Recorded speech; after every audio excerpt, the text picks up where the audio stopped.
नमस्कार। प्रजापिता ब्रह्मा कुमारी ईश्वरी विश्वविद्यालय में आज ज्ञान मंथन स्टूडियो में एक ऐसी दिव्य प्रभावान व्यक्तित्व जो अपने जीवन के 50 साल ब्रह्मा कुमारी में व्यतीत हो चुकी और आप फिरोजपुर पंजाब से पधारी हैं और वहाँ पर 50 साल ब्रह्मा कुमारी में चलते हुए अपने जीवन को समय स्वास्थ्य संकल्प से भगवान के समर्पित होकर जीवन जी रही हैं। ऐसी ही हमारी किरण दीदी जी। आइए उनका अनुभव भी सुनते हैं और साथ साथ कुल्लू क्षेत्र की संचालिका जो हमारी कृष्णा दीदी, उनके सानिध्य में आप बहुत ही सुचारू रूप से वहाँ की गतिविधियों से अवगत थी और वहाँ अभी भी उन्होंने शरीर छोड़ा और उनके अंग संग रहने का अनुभव और कुछ अपने भी अनुभव सुनाएंगे। आइए मिलवाते हैं ऐसे हमारे दिव्य प्रभावान व्यक्तित्व हमारी किरण दीदी से। दीदी ओम शांति। ओम शांति। दीदी, आप जब ब्रह्मा कुमारी में जब छोटे थे, बचपन में थे, तो आप भगवान किसे मानते थे? मैं भगवान तो ऐसे कोई पर्टिकुलर भगवान तो नहीं था, लेकिन जैसे और लोग जाते थे ऐसे मैं भी मंदिर में जाती थी। कौन से मंदिर में? जिसमें राम का, कृष्ण का, ऐसे सब मूर्तियाँ होती थी। तो लोग, मेरे पंडित जो वहाँ का हमारे घर आता था, तो वो कहता था ये तो हमारे मंदिर में ही आएगी। अच्छा। मना पंडितानी ही बनेगी, मना ये शादी थोड़ी करेगी, ये तो इसकी इतनी लगन है, ये तो हमारे मंदिर में ही आएगी। माना बचपन से तो ही भक्ति भाव? बचपन से भक्ति, हमारे घर में ही भक्ति भाव बहुत ज्यादा था। ओके। बहुत ज्यादा। तो मम्मी पापा भी साथ में जाते थे आपके बचपन में? जी, माता जी जाते थे, हम अकेले भी जाते थे। मतलब ऐसे थोड़ा अच्छा लगता था वहाँ जाना हमको। आपका अपना फिरोजपुर में ही आपने पढ़ाई लिखाई की? मैंने तो वैसे +2 तक ही किया। उन दिनों तो +2 भी नहीं होता था।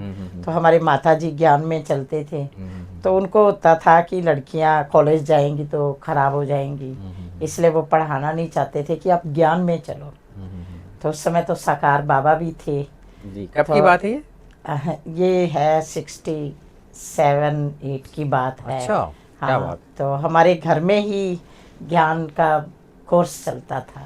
हमारे घर से काफ़ी दूर था सेंटर, तो वहाँ से बहनें आती थी हमारे घर में ये लेसन वगैरह देने। अच्छा। उनका सत्संग करने के लिए। तो हमें भी हमारी मदर बुलाती थी कि आप भी आओ सत्संग में, बैठो, देखो इसको। तो इतना इंटरेस्ट नहीं था। उस समय कितनी उम्र? उस समय मेरी उम्र थी 13-14 साल की। अच्छा, 13-14 साल की ही थी मैं उस टाइम। तो हमारी एक बड़ी बहन है विजय दीदी, जी जी, जो अभी ORC में है। अच्छा। तो आपकी बड़ी बहन है वो? वो मेरी बड़ी बहन है। वो तो 8 साल चंद्रमणि दादी की ब्राह्मणी थी। जी, जी, जी। 8 साल मेरे से बड़ी है। अच्छा। हाँ, तो इसलिए वो जाती थी। ओके। वो चलती थी थोड़ा थोड़ा, उसको इंटरेस्ट भी अच्छा था। चंद्रमणि दादी भी हमारे घर आते थे। अच्छा। तो मिलते थे, तो वो कहते थे ये तो बाबा की बच्ची बनेगी। तो हमारे से पहले विजय दीदी जो है ना, वो ज्ञान में आई मेरे से 2 साल पहले। फिर उनको देखकर तो हमारे को नेचुरली होता ही था कि हम भी यहाँ जाएं। तो हमारे ना, हम अग्रवाल फैमिली से हैं। जी जी। तो अग्रवाल फैमिली से होने के कारण तो हमारे में लड़कियों की शादी में बहुत कुछ देते हैं। दान पुण्य करते हैं, बहुत बहुत ज़्यादा भव्यता से देते हैं वो। हाँ, बहुत बिल्कुल। ज़्यादा देते हैं। तो जी, हम 2 की शादी नहीं हुई, तो उनको था भी पता नहीं है लड़कियां संन्यास करेंगी, मांग के खाएंगी, ऐसा परिवार के अंदर था। तो मदर तो बंधन में ही थी। अच्छा। लेकिन उनकी दृष्टि हमारे ऊपर थी कि हमने इनको जरूर चलाना है। कितने भाई बहन हैं आप? हम लोग 7 बहनें हैं, 3 भाई हैं। अच्छा। लेकिन सभी शादीशुदा हैं और हम 2 बहनें यज्ञ में हैं, समर्पित हैं। और उनमें से भी 3 बहनें ऐसी हैं जो परिवार से ज्ञान में बाद में चली। हमारी विजय दीदी जब पहले आए इधर, तो फिर हमारा रास्ता तो खुल ही गया। हमें तो बंधन थे, जाने नहीं देते थे। हमारे परिवार से भी, मदर को भी नहीं जाने देते थे हमारे फादर। धीरे धीरे उनके अंदर भी थोड़ा ज्ञान आया, तो फिर वो भी जाने लगे। तो जब उनके बंधन कटे तब साकार बाबा ने शरीर छोड़ा था। अच्छा। फिर हमारे घर में ही सेंटर खुल गया। आपके घर में? हाँ, हमारी मदर ने घर में ही सेंटर खोला। आप बता रही थी 5 बहनें हैं, आप कितने नंबर पे हैं? मैं 6ठे नंबर पर हूँ। मेरे से एक छोटी है। एक और छोटी है? हाँ, वो उनकी शादी हो गई? हाँ, वो तो शादी हो गई थी विदेश में। तो जैसे कि माँ बाप की इच्छा होती है कि बिटिया की शादी सबका करा दे, लेकिन आपने खुद अपने आप को सेफ रखा कि मुझे ब्रह्मा कुमारी बनना है। हाँ, वो हमारी मदर का बहुत बड़ा हाथ था हमारे पीछे। अच्छा। तो इसलिए वो तो, हम तो कहेंगे हमारी डबल माँ थी। तो ज्ञान में भी हमारे को फोर्स करती थी, मम्मी सामने नहीं करती थी, परिवार के सामने हमारे को उनकी जैसी भाषा बोलती थी, और बैक में हमारे को फोर्स करती थी, बाबा की सकाश देती थी, जिससे कि ये चले आगे चलकर ज्ञान में। क्या बात। तो ये तो बहुत हमारी, मैं तो कहती हमारी तो डबल माँ थी वो, तो जिन्होंने हमारे को इसमें चलाया और पढ़ाया, चलना सिखाया, जीवन सेफ कर दिया, जीवन को सेफ किया उन्होंने। बहुत सुंदर। और एक कहते हैं कुमारी वो जो एक स्कूल का उद्धार किसको, हाँ, बिल्कुल उन्होंने तो वही काम किया। दीदी, जिस प्रकार से एक 50 साल जीवन के कम नहीं होते हैं, आप जब स्टार्टिंग में जब ब्रह्मा कुमारी से जुड़े, क्या चीज़ आपको अच्छा लगा? ये मेरे को बहनों का जीवन बहुत अच्छा लगता था, इनकी ड्रेस बहुत अच्छी लगती थी कि पूरी बाजू का पहनती है और कोई भी अंग अपना ऐसे नहीं ओपन होता है, तो मेरे को बहुत अच्छा लगता था। और बहनें सेंटर घर में आती थी तो उनसे बातचीत होती थी, तो उनसे नेचुरली प्यार तो हो ही जाता है जब जिनसे हम इतना मिलते। तो शुरू में मैं सिर्फ सोने का सहयोग देती थी उनको, माना सादगी। दीदी अकेले होते थे तो मैं रात को उनका हेल्प, सोने के लिए मैं उनको साथ ही जाती थी। अच्छा। तो धीरे धीरे मेरी लगन भी वहाँ बढ़ने लगी। बहुत कम उम्र था, 16-17 साल तो ज़्यादा नहीं होता है। इतना ज़्यादा तो नहीं होते हैं, लेकिन हमने सीखने की इच्छा थी बहुत कुछ। जी जी जी, जी। और आपने सादगी और अनुशासन इस ब्रह्मा कुमारी मेरे को मर्यादाएं जो है यहाँ की वो बहुत अच्छी लगती थी। खान पान ऐसे फालतू नहीं खाना है, तो हमारे घर में तो वैसे भी ये चीज़ें हमारी लड़कियों को ज़्यादा बाहर नहीं जाने देते थे। अच्छा, ये बहुत था। लेकिन बाबा का बनने के बाद उतना ही हम बाहर ओपन में हो गए। 72 में पहली बार आए मधुबन में, जब बाबा जाने के बाद। बाबा के, हाँ जी, मधुबन में आए तब मेडिटेशन हॉल में बाबा आते थे। तो वहाँ बाबा ने कहा, बाबा तो एक एक से बात करते थे, तो बाबा ने कहा बच्ची बहुत देर बाद आई हो, तो अच्छा, अब आपको आगे जाना है।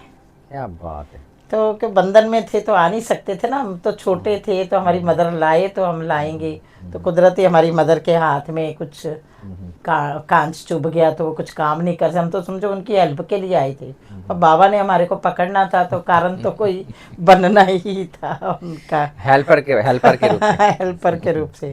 बस वो दिन और आज का दिन हम घर नहीं गए, फिर सेंटर ही गए डायरेक्ट। 72 से अब ब्रह्मा कुमारी ज्वाइन करने के बाद आप घर सेंटर गए। हाँ, हम मधुबन से आके भी घर नहीं गए, सेंटर ही गए डायरेक्ट। अच्छा, तो मम्मी पापा बोले तो नहीं क्या? वो बोले ऐसे हम बीच बीच में दिन में चले जाना, इस तरह से बीच बीच में करते थे, पर गए हम सेंटर ही, और उसके बाद हम वापस घर नहीं आए।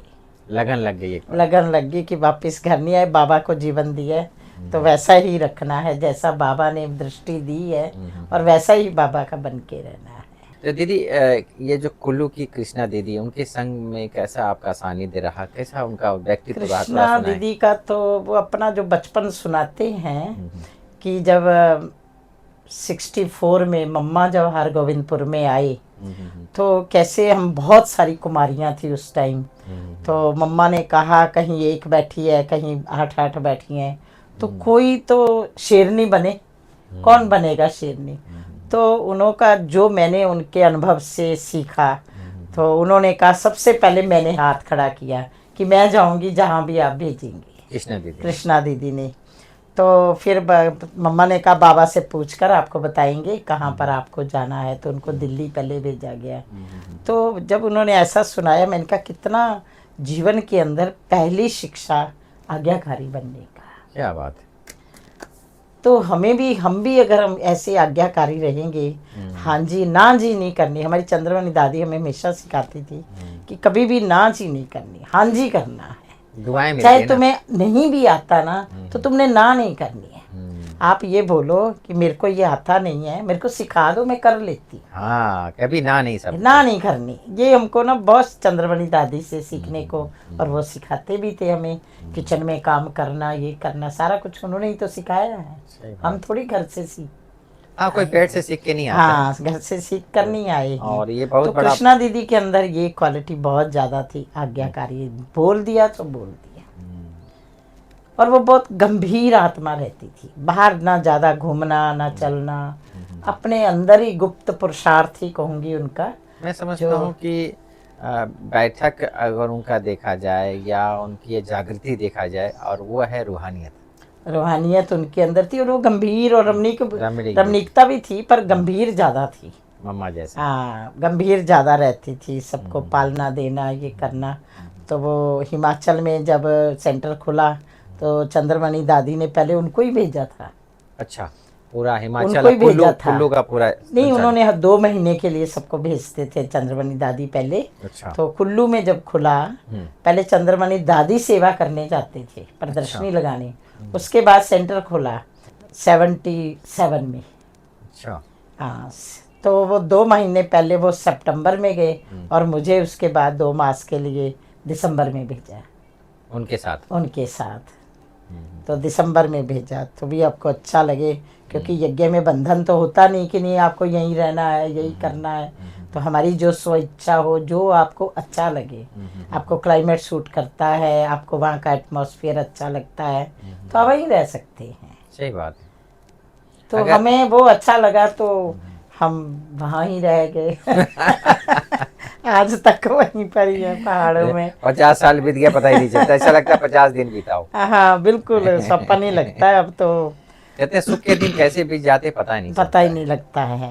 ये तो बात सही है दीदी। जैसे कि आप बाबा से मिलने के लिए उस समय पहली बार आए थे, लेकिन आज बाबा नहीं आ रहे 2017 के बाद, तो पहला और बीच का और अभी नहीं आ रहे, लेकिन कितना अंतर है? उसमें क्या है ना, फीलिंग नहीं आती है कि बाबा ने इतनी बड़ी स्क्रीन पर जो दिखाया। फीलिंग ये है कि सचमुच आ रहे हैं, मिल रहे हैं सामने, और ऐसी फीलिंग है बाबा ने भले हमको शिक्षाएं दे चुके हैं, बार बार हमको समझा रहे हैं, कर रहे हैं, पर मुझे तो ऐसे ही फीलिंग आती है जैसे बाबा सामने ही बैठे हैं, जैसे बाबा मिलते थे और सबसे पूछते थे। हमें तो वो फीलिंग नहीं आती है कि अब बाबा नहीं है, मानो जो स्क्रीन में आ रही है, वो ऐसा फीलिंग लगती है जैसे हम सामने ही देखते हैं, प्रैक्टिकल में है। इसीलिए कि देखिए, बाकी है अपनी स्थिति पर। अगर हमारी पहले सुबह से अगर हमारी अच्छी स्थिति रहती है तो मैंने देखा उसका बहुत ज़्यादा इफेक्ट होता है, जिसको निश्चय बुद्धि और बहुत ज़्यादा इफेक्ट। माना ऐसी फीलिंग आएगी जैसे उसी में बात में मुस्कुरा भी रहे हैं, देख भी रहे हैं, लिख भी रहे हैं, बात भी कर रहे हैं, सब कुछ वैसा ही फीलिंग आता है। ऐसा नहीं लगता कि टीवी में तो देखना नहीं, टीवी में नहीं देखना, वो चैतन्य जड़ चीज नहीं दिखाई, जड़ नहीं लगता है, चैतन्य लगता है, बिल्कुल ऐसा लगता है जैसे हम साक्षात बाबा को सामने देख रहे हैं। जो कि वो मुरली हम पहले भी सुन चुके हैं, लेकिन और कोई मुरली याद भी आती है कि हाँ हमने ये सुनी है, बाबा ऐसा कह रहे हैं, घटना हमारे साथ घटी। हाँ बिल्कुल घटना घटी है और बाबा ने ऐसे कहा है। तो दीदी आप मधुबन में जब आती थी, दादियों से मिलती थी, क्या लेकर जाती थी यहाँ से दादियों से? हम तो मधुबनी ले जाते थे, यहाँ से दादियों का प्यार ले जाते थे। और अभी भी यही लक्ष्य रहता है कि हम अभी आए हैं, इस मधुबन को हमने साथ ही लेके जाना है।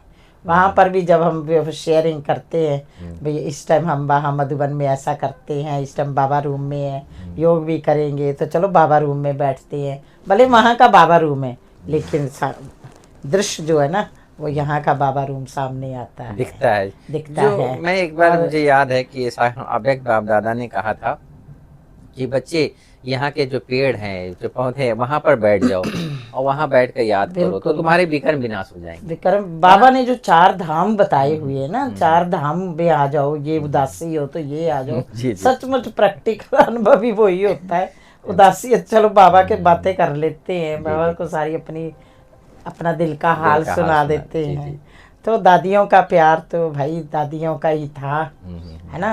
आज भी दादियों का प्यार वो है कि जो दादियों ने हमें सिखाया है, अब हम आगे आने वालों को भी वैसा सिखाएं। जो ये है दादियों का प्यार। सही बात। पालना उनकी वैसे ही करते हैं जैसे दादियों ने हमारी की है, उनके जैसा बनकर हम दूसरों को हम पालना दें। बिल्कुल सही बात है। और वही हम दुआएं और वही सुख के जो एक प्रकार से प्रकंपन है और पुण्य है, हम लेकर जाएंगे सतयुग। बिल्कुल दीदी, जैसे कि आप मधुबन में अभी आती हैं और अपने जीवन में जो भी परिवर्तन आप देखती हैं, इसी बीच में कुछ न कुछ परिस्थितियां आती हैं, मानसिक रूप से, शारीरिक रूप से, आर्थिक रूप से, कुछ न कुछ होती तो जरूर होगी। बिल्कुल होती है। तो उस परिस्थितियों को आप कैसे अपने आप को उभार पाती हैं? बाबा कहता अपनी चेकिंग करो, ठीक है। मैं ये समझती हूँ कि पहले भी मैं थी और अब भी हूँ, लेकिन अब मेरे में पहले थोड़ा टाइम भी लग जाता था, कभी 1 घंटा 1 दिन 2 दिन भी लग जाते थे उस परिस्थितियों में। मन की हलचल भी होती थी, है ना, जब तक हम 10 को सुना ना दें, जब तक हल ना मिले, उतावलापन भी होता था। लेकिन पुरुषार्थ ऐसा किया गया कि जिससे हमारे को परिस्थिति तो बंद होने वाली है ही नहीं है, वो तो रहेगी ही, अंत तक रहेगी। लेकिन उसके अंदर मेरी कंडीशन उस टाइम क्या होगी कि अगर मेरे को सामने मेरे परिस्थिति आई है, चाहे शरीर छोड़ने की आई है या कोई भी आती है, तो उस समय अगर 1 सेकंड मेरे को फीलिंग आती भी है तो मैं अगले सेकंड अपने को ठीक करती हूँ, स्व स्थिति में रखकर अगले सेकंड। तो कम से कम हम यहाँ, मैं अपने को देखती हूँ कि कम से कम हम यहाँ तक तो पहुँचे कि हमको बिल्कुल ही भी इफेक्ट ना हो, ऐसा नहीं है। अगले सेकंड हम इतने तक तो, इतने टाइम के गैप इतना तो कम रखें कि अगले मिनट हम अपने आप को ठीक कर लें, कर लें, थोड़ा आई और हाँ, हवा का झोंका लेके चले, बस और वो आती है और चली भी जाती है। हमने तो ये अनुभव किया कि जब हमारी स्थिति ठीक नहीं होती हम कहते नहीं ये बैठी है यहीं पर ही, जब तक ये नहीं होगा तब तक और नहीं कुछ कर सकते हैं। लेकिन बाबा का अमृत वेला और रात को चार्ट लिखना और बाबा को पत्र लिखना ये नहीं छोड़ते। Very good. चाहे यहाँ है, चाहे अपने घर में, जहाँ भी होंगे, चाहे ट्रेन में भी हैं, लेकिन अमृत वेला और रात को पत्र, बाबा को पत्र लिख दिया तो सारा काम अपने आप ही बाबा कर देता है। एक बार निर्भय भाई से मिल रहे थे तो मेरे से ऐसे ही उन्होंने कहा कि विजय मधुबन में रहना है तो 4 काम जरूर करना। मैंने कहा भाई साहब बोलिए। तो एक तो मुरली सुनना, अमृत वेला करना, शाम का योग और रात्रि के 4 जरूर लिखना। और तब से आज दिन तक मैं कभी मिस नहीं करता। और उसका रिजल्ट ये आया कि पंचुअलिटी बन गई हर चीज़ के लिए। क्योंकि चीज अच्छे संस्कार धारो, उसके पीछे कई संस्कार अच्छे बन जाते हैं। बिल्कुल संस्कार बनते हैं। तो मैं समझता हूँ सारा श्रेय हमारे निर्भय भाई को जाता है। दीदी, जब आप इसका आगे जो आपकी नेक्स्ट यात्रा है, क्या लेकर मतलब क्या देख रही हो कि हमको आप आगे विजन ये करना है? क्योंकि अभी 11 देशों में लड़ाई चल रही है और लास्ट समय चल रहा है। ऐसे लास्ट समय 2-3 आ चुके हैं। बिल्कुल। एक 76 का, फिर 2000 का, फिर बीच में भी आया था और अभी बोल रहे हैं कि 10 साल और है। तो क्या देख रही हैं? फ्यूचर प्लान आपका क्या है पुरुषार्थ का? हम फ्यूचर प्लान तो यही है, वो तो हम देख ही रहे हैं। कोई चीज़ ये नहीं मिल रहा है, कभी ये नहीं मिल रहा है। ये परिस्थितियाँ जो आएंगी हम कैसे इसको हैंडल करेंगे। तो घबराहट नहीं रखनी है, घबराहट नहीं रखनी है और अपनी स्वस्थिति को हम ऐसा बनाएं। बाबा ने तो जो वायदा किया है, बच्चे अंत तक भी खिलाऊंगा, वो तब जब हम बाबा की श्रीमत के मर्यादाओं के अंदर, उस लकीर के अंदर रहेंगे, तो बाबा हमारी सकाश, हमारी छत्र छाया बनकर रहेगा। बाकी बाबा को जीवन दिया है तो बाबा संभालेगा ना अभी सब कुछ। लेकिन अपना पुरुषार्थ निश्चिंत, ऐसा फिक्र नहीं है कि ये रखें वो रखें। वो तो ठीक है, स्थूल में जो डायरेक्शन मिलते हैं वो तो करते ही हैं, लेकिन अंदर से ऐसी हलचल नहीं है, डर नहीं है कि क्या होगा, ठहराव है। हाँ, ऐसा नहीं है, डर नहीं लग रहा और कुछ वो नहीं है कि हाय क्या होगा। अभी नहीं, बाबा के हैं तो पहुंचेंगे, शायद मधुबनी पहुंच जाए। बहुत बढ़िया। कहते हैं कि अभी भी लास्ट में मधुबन में ही थी, उनकी इच्छा थी कृष्णा दीदी की, जी। मुझे मधुबन में शरीर छोड़ना। हाँ, यहाँ पर आए बहुत ज्यादा, 5 मास से उसकी, जब से MPGI में थे 5 मास से इच्छा थी मुझे मधुबन। और दूसरा कहती थी किसी को दोष नहीं देना, मुझे क्यों हुआ ऐसा, ये किसी का, ना डॉक्टर का दोष, किसी का, मेरे कर्मों का साथ। हमारी दादियों ने इतने बड़े बड़े पेपर, मेरा तो कुछ भी नहीं है। सही बात है। हम दोषारोपण करके हम सिद्ध क्या करना चाहेंगे? वास्तव में जो भी हमारे साथ हिसाब किताब होगा कर्मों का, हाँ, तो हमारे ही कर्मों के या पिछले जन्म के या इस जन्म के ही साथ आते हैं, जो है ही है। और हम चल के जाते हैं वहाँ पर, चल के जाते हैं और चल के जाते हैं। और उसको पार करने के लिए जो बाबा कहता है अशरीरी अवस्था, इसका परिभाषा क्या है? शरीर अवस्था ये है कि अगर आपके मन में ये पक्का निश्चय है कि ये मेरे ही कर्मों का फल है, मेरे ही, किसी का भी दोष नहीं, तो आप डिटैच होंगे जरूर। अगर आप दूसरों को दोष देंगे आप डिटैच नहीं हो सकते हैं, क्योंकि उसी का चेहरा आपके सामने होगा, आपका या बाबा का चेहरा थोड़ी होगा। आपका फरिश्ता स्वरूप जो हमारे सामने है वो थोड़ी सामने आएगा, वो तो उसका आएगा जिसको आप दोष दे रहे हैं। अशरीरी का अर्थ ही है ना, दूसरों को आप दोष है। लेकिन हम अशरीरी कि हम अपने अंदर अपनी वो स्थिति, वो संकल्प जो हमने सुबह बाबा के साथ किया है, वो संकल्प हम सारा दिन रखेंगे तो हमें डिटैच रहते हैं। कोई इफेक्ट नहीं किसी चीज़ का रहता है, या किसी ने कुछ कह दिया, कुछ कर दिया या बोल दिया, उसका फिर प्रभाव, चलो कोई बात नहीं, इसमें क्या है। 3 बिंदुओं का तिलक लगाते हैं। हाँ, तो बाबा जो 3 बिंदियाँ कहता है ना, सबसे बड़ी बिंदी ड्रामा की है। जी जी। और वो लगती तभी है जब बुद्धि में रहता है। जब बुद्धि में, अगर बुद्धि में नहीं है ना, ऊपर से हम क्लास करा रहे, ज्ञान दे रहे, वो नहीं। रियल जो रियल होता है ना, उसको याद नहीं करना पड़ता है, नेचुरल आता है वो नेचुरल रहता है। जो रियल नहीं होता उसको याद करना पड़ता है, मुझे हाँ, क्या बोलना है। जी जी, मैंने एक्टिंग कर रहे हैं, ये फीलिंग आ जाती है। एक्टिंग आप ना, आप ऐसे वो जो सारा दिन की दिनचर्या के अंदर उन दूसरों को भी ये फीलिंग आएगी। अच्छा। आपके चलने की, आपके बोल की, आपके व्यवहार की, आपकी स्थिति के हिसाब से उनको ये नहीं लगेगा दीदी ऊपर से हंस रही है या ऊपर से कुछ कर रही है। नेचुरल वो आभास है, उनको नेचुरल आभास। औरा तो तभी बनेगा ना, बिना अंदर की पुरुषार्थ के बिना औरा नहीं बनता है। सही बात। औरा कोई लाइन थोड़ी खींच देंगे, नेचुरल होगा, आपके पास बैठ के भी दूसरे को होगा। सही बात है कि हमारी दादियां जो दृष्टि देती थी कितना दूर से लेती थी, अब जरूरी तो नहीं कोई पास ही बैठता था, मैं वो लेकिन उसका वाइब्रेशन कितना था, ये है औरा। जब डायमंड हॉल में दादी आती थी, ऐसे फाकी पहनती थी, पूरा हाल ही उनके अंदर, तो ये वाइब्रेशन, ये भीतर के वाइब, तभी तो प्यार खींच रहा था ना उनको। और ऐसे ही हम अगर दिन भर में भी अगर हम ऐसी स्थिति को रखते हैं और रखते भी हैं, तो दूसरों को भासना आती है, नेचुरल। कहते हैं कि रोशनी जो है रोशन करने से ही प्रकाश फैलती है ना। पहले दिया तो जलाएं हम। तो नेचुरल है कि दीदी बहुत ही सुंदर आपके विचार, मुझे बहुत ही अच्छा लग रहा है। हमारे साथ जो बहनें हैं हम उनको भी ऐसे मिला के चलते हैं, यस मैन। अच्छा, पालना ठीक है, आप जैसा भी कहें, जैसा भी प्रोग्राम बनाया हम सब मिलकर करेंगे, तो वो भी एग्री हो जाती हैं, तो इससे संगठन बना रहता है, निरंकारी। हाँ, संगठन बना रहता है, ये नहीं कि मैं बड़ी हूँ या ये नहीं। ठीक है, एज ए फ्रेंडशिप। आजकल बोलने से नहीं, अपना फ्रेंडशिप बना लो तो अपना बिल्कुल बिल्कुल बिल्कुल बिल्कुल, मैंने देखा है, ऐसा अनुभव किया है। लक्ष्मी दीदी, जैसे कि आप की जो दिनचर्या है जो आप बता रही थी, उसमें यूनिकनेस कहाँ तक आपको लगता है कि ये कमाई का वक्त है, जो हमको समय निकाल के हम इसमें कमाई करते हैं? कौन सा समय होता है वो? हमारी कमाई का अमृत वेला तो है ही है, ठीक है। जब हम अपने कारोबार से थोड़ा फ्री होते हैं ना, कर्मयोगी वो अलग बात है जी। लेकिन जब हम अपने कारोबार से थोड़ा फ्री फील करते हैं, कारोबार तो कभी कभी ज़्यादा होता है, लेकिन जब थोड़ा फ्री फील करते हैं तब उस समय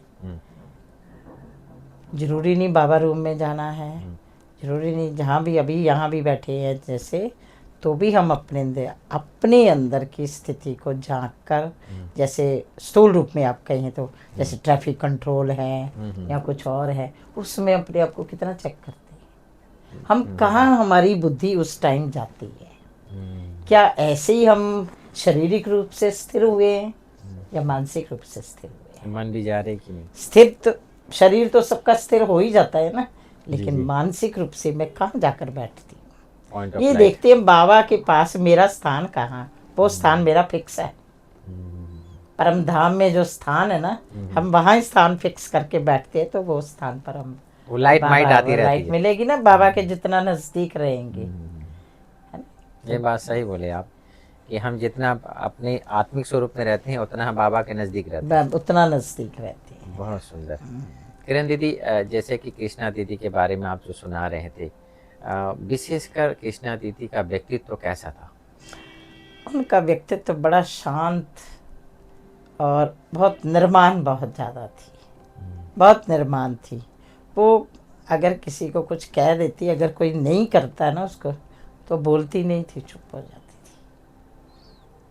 थी। और उनकी पर्सनैलिटी जो थी ना, वो भाषण करने में इतना अच्छा भाषण करती थी, बहुत ही अच्छा। स्वीट, बोल स्वीट बहुत ज़्यादा था, हंसमुख चेहरा था, बहुत हंसमुख थी। और गंभीरता के साथ उसके अंदर रमणीकता भी उतनी ही थी। तो ऐसे उसने इतना बड़ा संगठन बनाया, सेंटर खोले, बहनों का संगठन था उनके साथ। तो बहुत अच्छी, किसी को कोई वो नहीं था कि दीदी ने हमारे को कुछ ऐसा बोल दिया, ऐसा भी नहीं। और खुद वो ज़्यादा स्थूल काम बहुत ज़्यादा करते थे। अच्छा, देखो इतने बड़े थे। देखो हमने देखा चंद्रमणि दादी की जो पालना जिन्होंने ली होगी ना, वो स्थूल काम में बहुत नंबर 1 होती। क्योंकि दादी खुद एक्टिव थी, खुद एक्टिव थे ना, तो इसलिए वो स्थूल काम में बहुत नंबर 1 गए। हम मैं बना कर खिलाती हूँ, तो चंद्रमणि दादी ने भी ऐसे ही सिखाया। और खुद भी हमको देखा कि किचन में जाकर हमारे को सिखाना, सब्जी ऐसे बनाते हैं, ये करते हैं। तो ऐसे उनके अंदर तो नेचुरली, हमारे अंदर भी तो वो संस्कार। और दादी में तो ये था कि दादी, चंद्रमणि दादी हमेशा बड़ों के पास ले जाने के लिए हमको प्रेरित करती थी।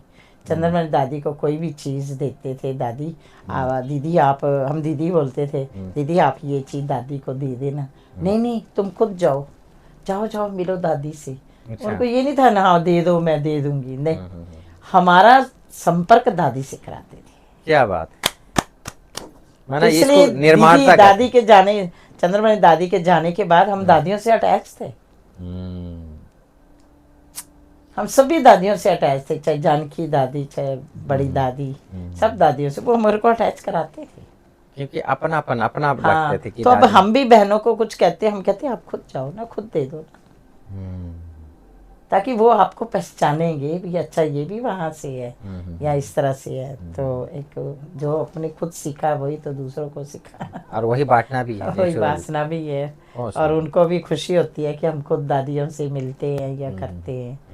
तो ऐसे अच्छा था। दीदी आपकी हॉबी क्या है? मेरी हॉबी, मेरे को चंद्रमणि दादी ने एक ही बात कही हुई थी कि ऑलराउंड बनना है, जो भी सेवा मिले समय अनुसार कर लो। कोई ये ना कहे इसको ये काम नहीं आता है, जो सेवा मिले वो नहीं, मुझे हर काम सीखना है। नहीं आता तो भी सीखना है। क्या बात। तो इसलिए मेरे को ये, मेरे से मतलब उंगली ना उठाए कि इसको ये नहीं आता है। हर एक के साथ एडजस्ट होना है, चाहे कोई भी कैसी भी बहन आ जाए, है ना। और हर काम मेरे को सीखना, आज भी यही अंदर रहता है कि मुझे ये अच्छा ये चीज़ ये बनाती, मैं भी सीखूं उसको। वाह, जो दीदी कहती थी ना, मर मर झुक झुक झुक झुक तो इसलिए हर बात को सीखना है। बहुत सुंदर।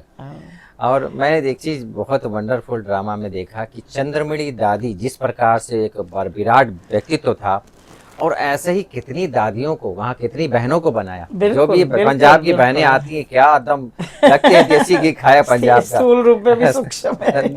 दादी ने अपने जैसा बनाया है, अपने जैसा बिल्कुल बनाया। मैं समझता हूँ कि भारत में ऐसी जैसी बहनें वहाँ पर हैं, पूरे भारत में नहीं है। हाँ, पूरे भारत में, पहले भारत में ऐसी नहीं है जितनी पंजाब में, जितनी ज्यादा है। लेकिन पंजाब की बहनें ही तो भारत के बाहर गई, जोन इंचार्ज बनी हुई, जोन इंचार्ज बनी है। देखो रानी दीदी पंजाब की हैं, सुरेंद्र दीदी जब भी गई। अब अपने जो आज के राजबहन जी हैं, राजबहन जी नेपाल, ये लोग को निकाला आखिर में चंद्रमणि दादी ने निकाला, भेजा भले दादियों ने भेजा होगा, लेकिन नहीं निकाला चंद्रमणि दादी ने। अच्छा। और फिर सेवा भी, अमृतसर हमारा ट्रेनिंग सेंटर बनता था उस टाइम। क्या बात है। तो हमको वहाँ ट्रेनिंग मिलती थी। अच्छा, बहनों को भाषण करना, अच्छा ये करना, भाषण करते थे तो चंद्रमणि दादी ने मैगजीन से वो निकाल के देना, इस पर तुम याद करो, काम अपना पूरा करना सेवा, अच्छा, लेकिन ये एक्स्ट्रा। तो हम क्लास में जब भाषण करते थे तो हम कभी भूल भी जाते थे, तो वो सारे ताली बजा देते थे, बहुत अच्छा किया। आपके लीडर चंद्रमणि दादी थी? लीडर चंद्रमणि दादी। और दादी भी वहीं चंडीगढ़ में रहती थी? अमृतसर में रहती थी। अमृतसर रहती थी। तो दादियों की बहुत अच्छी आपने पालना लिया है, और नेचुरल रूप से जो भी सेवाएं वहाँ पर आगे चलती करेंगी, बहुत ही सराहनीय है। और उनके पद चिन्हों पे आप चल भी रही हैं, चल भी रहे हैं, चलेंगे भी, चलते ही वो रहेंगे। आपकी बातों से लग रहा है कॉन्फिडेंस लेकर के चलेंगे भी। बहुत सुंदर चलेंगे दीदी, भी, बातें चलते रहेंगे। आपसे बातें करके ऐसे। बड़ा ही आनंद आया। और मैं समझता हूँ कि आपकी इसी तरह से बाबा की छत्र छाया में पलते हुए, खुद को भी दुआओं से पुण्य से सींचते हुए आप ऐसे आगे बढ़ें। और ब्राह्मण परिवार का और इस मधुबन भूमि का बहुत बहुत बहुत, हम कोई भी बात होती है पहले मधुबन याद करते हैं, ये काम मधुबन पहले दे दो, फिर उसके बाद हम यूज़ करेंगे ऐसे। माना जितना हम बाबा के बड़े भंडारे को याद करेंगे तो छोटे तो भंडारे अपने आप ही भर जाते हैं। आपकी बात सुन के मुझे अवधेश दीदी की बात याद आ गई। जब मैं उनका इंटरव्यू ले रहा था तो अच्छा। उन्होंने कहा कि मैं मधुबन में 5 लाख देती हूँ, मुझे 50 करोड़ मिल जाता है। मिल जाता है, तो राइट। कहाँ से सही होता है बात पता नहीं, लेकिन मुझे मिल जाता है। और ये बात राइट भी है, कहते हैं लोग का अनुभव अगर हम भी बाबा के बड़े घर को याद करते हैं ना तो छोटा घर तो अपने आप ही भर जाता भर है। जाता है। तो निर्माणता रखें हम, जितना हम उसको हुंडी बिल्कुल, भरेंगे तो बिल्कुल, हमारा ही बिल्कुल। सुधरेगा। बहुत बड़ा बिजनेसमैन है वो। थैंक यू दीदी, आपने अपना बहुमूल्य समय निकाल कर हमारे स्टूडियो में आए और अपना जो अनुभव है, दिव्य अनुभव है, आपने शेयर किया, इसके लिए बहुत बहुत धन्यवाद। दोस्तों, आपने सुना कैसे लक्ष्मी दीदी ने जीवन के 50 साल बड़ों के अंग संग रहते हुए खुद को दुआओं से और पुण्य से सींचा, और खुद को जितना हो सकता है सबको खुश करते हुए, सबको आगे बढ़ाते हुए, दादियों की तरह खुद भी सिंपल और सैंपल बनकर हैं। ऐसे दिव्य आत्मा आज हमारे स्टूडियो में आए। फिर एक नए समय पर नए व्यक्तित्व के साथ फिर मिलते हैं, तब तक के लिए नमस्कार।